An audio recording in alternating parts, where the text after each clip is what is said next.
Already. My name is Olam, Shama, and we are the Underground. Yes. One of the few rap duos in Dallas, Texas. We bringing something fresh. The hardest to the scene. The flyers, the rawest. Especially the hardest. Yeah, we bringing the heat. Pause. Alright, go ahead. Unpause. Okay, so how did y'all come up with that name? Came up with the Underground. So originally, it wasn't necessarily to be a rap duo. It kind of came to me ancestrally, spiritually, for it to be an organization.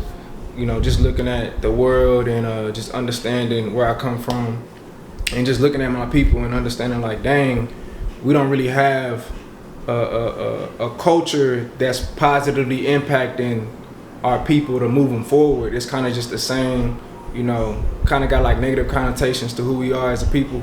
And it's just like, we more than this. So the Underground is really here to just restore culture, rebrand it, really give us a way of evolving from what we've been, you know, going through in this world in America. So yeah.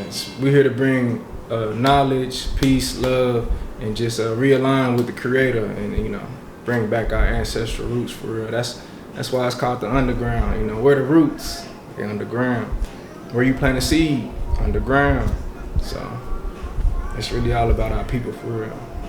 Most importantly, we want to display community, brotherhood, sisterhood, family. Actually explained at first, it came to him, but he brought it to me, and I was like, it's perfect, because there's no community, and if it is, we ain't seen it. So we want to be an example, and not only to others, but to ourselves. Let me hit him with it. Let me you gotta do mine too. Then, you got it. Let me tell you why my name is Olam, right?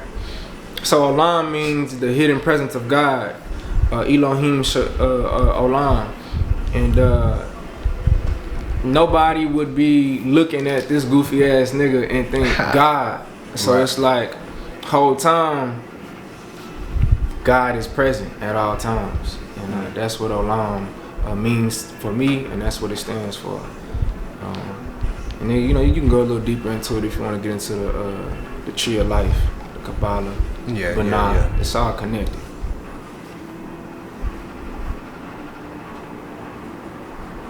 I told you do mine too. Oh, you want me to do yours too? Okay, so then you got Elohim Shama, right? My brother right here. Right. Shama means the one who listens.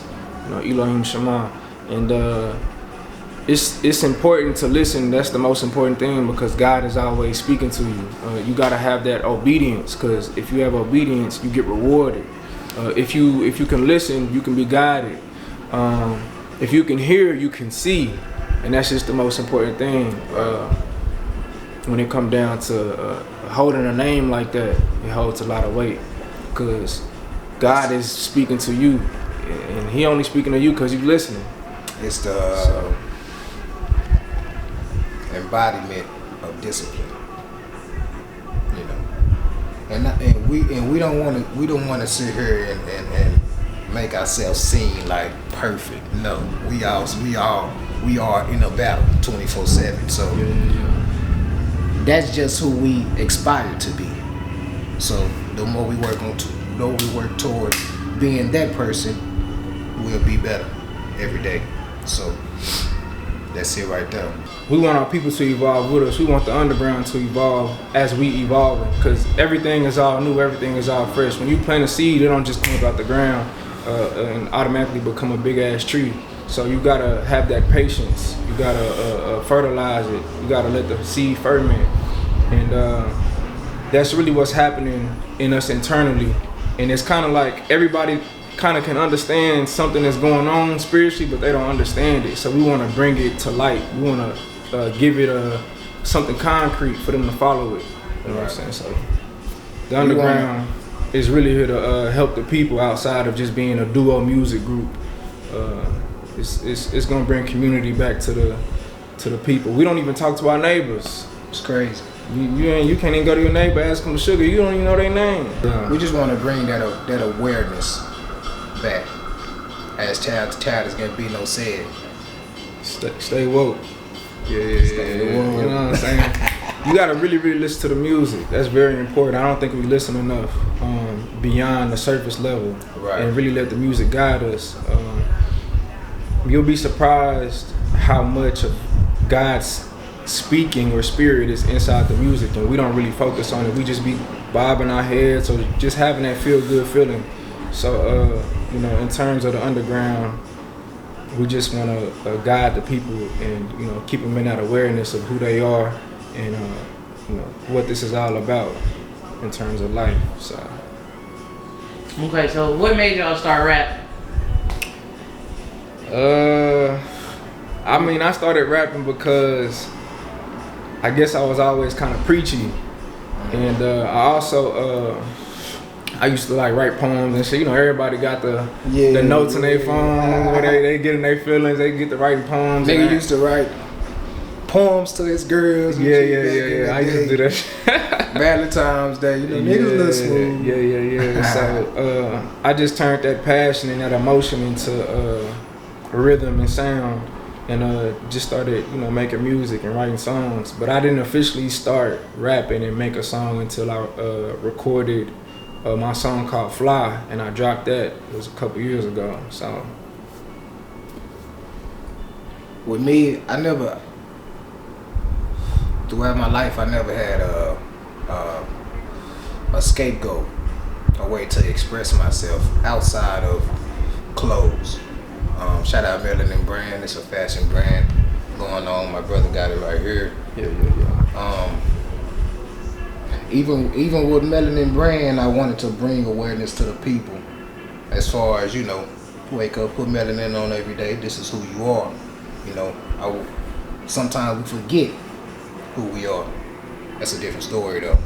But as far as rapping, I didn't have the courage to rap until my brother here, he brought the underground to my attention, and I was like, okay, sometimes you freestyle and you be like, damn, that's hard. Okay, that's hard, nigga. Let's take it serious. Let's try to capitalize off of it. So that's where it came from. It came from having fun first, most important, and then just thinking about it more. Okay, we can do this, So that's what it was. Sure. And I do want to say my intentions was it wasn't music. It was always to help people. So whichever way I could do that, I'm gonna do it. Sure. Okay, so what have been the struggles of being a new artist? Oh, that's a good one. Man. I think networking and marketing is the biggest challenge that we have to learn about, face, because I think the greatest rapper, he probably homeless, and everybody probably know you rap, but not enough to where he can capitalize off of, or liquidate it, you may say. And I ain't trying to get all deep, you know what I'm saying? But it's been a lot of spiritual warfare when it comes down to the underground and the message that we trying to bring and the organization that we trying to have. Because,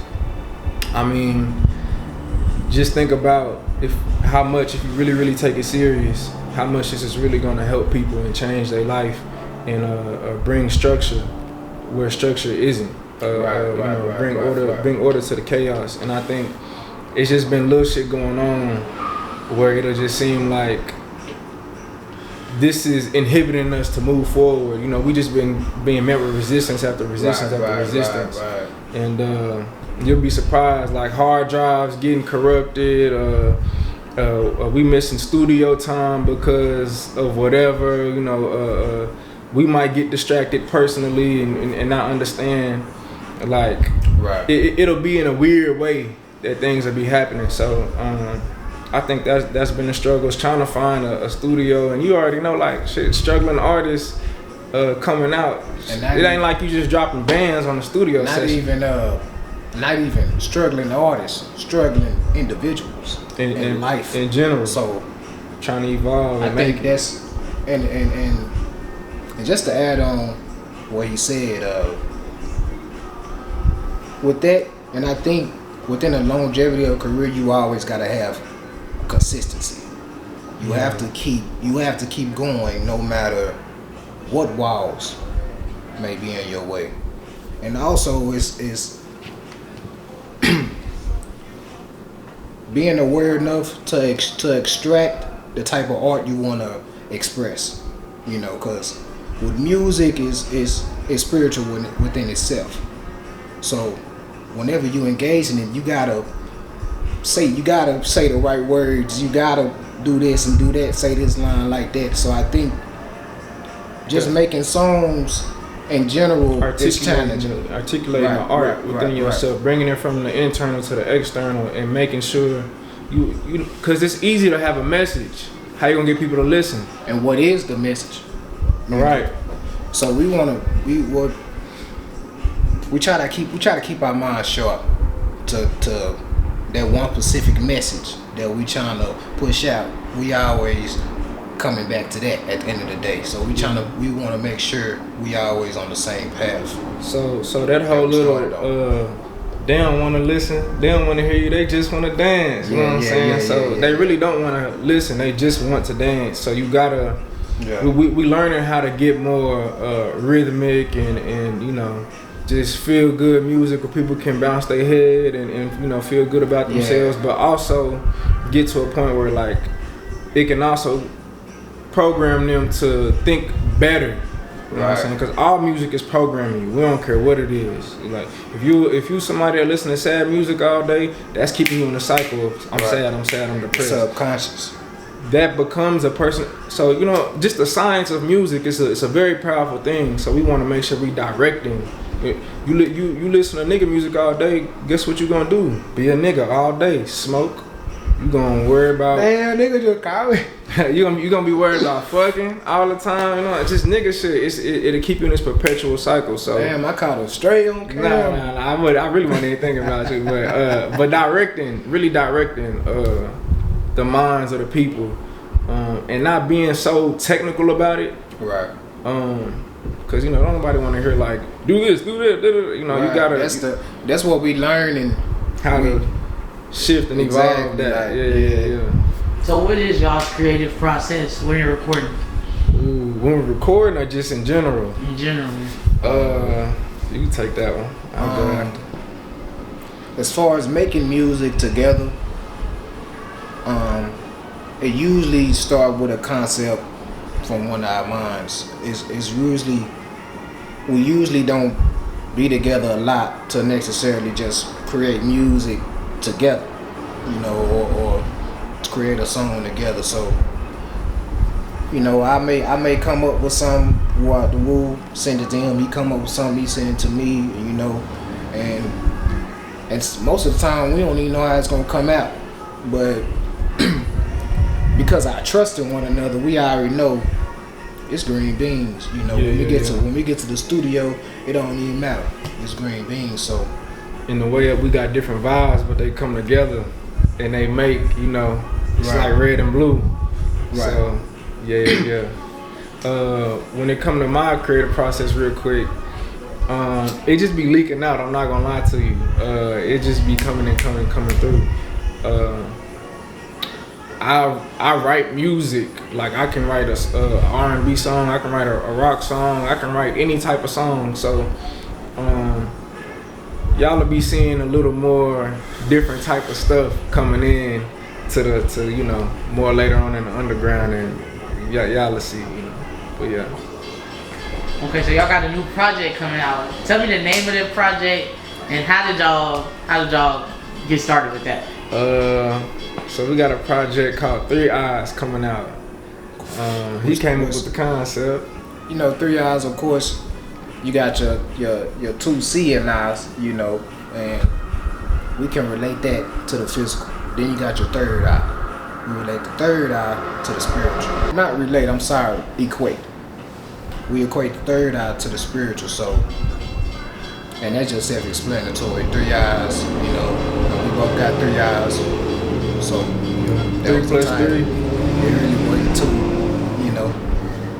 Okay, so what's y'all's favorite song on the project? On 3 Eyes, favorite song on the project would probably have to be rap shit. Ooh. No, but I think we're gonna rename the song into Ghetto Gods. That'll be the name of the song. So that's my favorite one on there. Give them a preview game. What's one of your lines? So one of my lines. I'm the flies, nigga. You